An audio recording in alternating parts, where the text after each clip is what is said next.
पुराची चपाती बनवण्यासाठी पोळपाटावरती मी थोडंसं कोरडं पीठ भुरभुरून घेतलेलं आहे। त्यानंतर पुरी एवढी आपल्याला याची एक पारी लाटून घ्यायची आहे आणि यावरती आपल्याला थोडंसं तेल टाकून घ्यायचं आहे।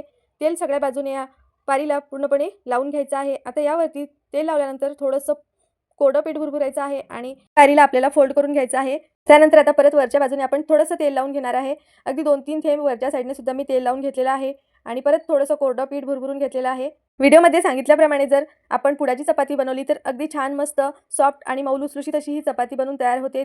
चला तर माझ्या सुरुवातीला आपण पुडाची चपाती लाटून घेऊया। त्यासाठी या ठिकाणी बघा तो आपण त्रिकोणी आकाराचा 3 पुडाचा उंडा तयार करून घेतला होता, तो या ठिकाणी मी घेतलेला आहे। हा उंडा आपल्याला कोरड्या पिठामध्ये छान असा घोळवून घ्यायचा आहे। त्यानंतर चपाती लाटायला घ्यायची आहे। चपाती लाटत असताना आपल्याला चपातीचे काट लाटून घ्यायचे आहे आणि सगळ्या बाजूने छान एकसारखा असा हात फिरवून घ्यायचा आहे। व्हिडिओमध्ये दाखवल्याप्रमाणे चपाती लाटून घ्या, म्हणजे छान एकसारखी आणि गोल गरगरीत अशी आपली चपाती बनून तयार होते। तुम्ही बघू शकता खूप छान अगदी रोटी मेकर सारखीच आपली गोल गरगरीत अशी चपाती पोळपाटावरती मी लाटून तयार केलेली आहे। चला तर आता लगेचच आपल्याला ही चपाती भाजून घ्यायची आहे। त्यासाठी या ठिकाणी बघा तवा सुद्धा छान गरम झालेला आहे। तव्यावरती आपल्याला सुरुवातीला थोडंसं तेल टाकून घ्यायचं आहे आणि त्यावरती चपाती टाकून घ्यायची आहे।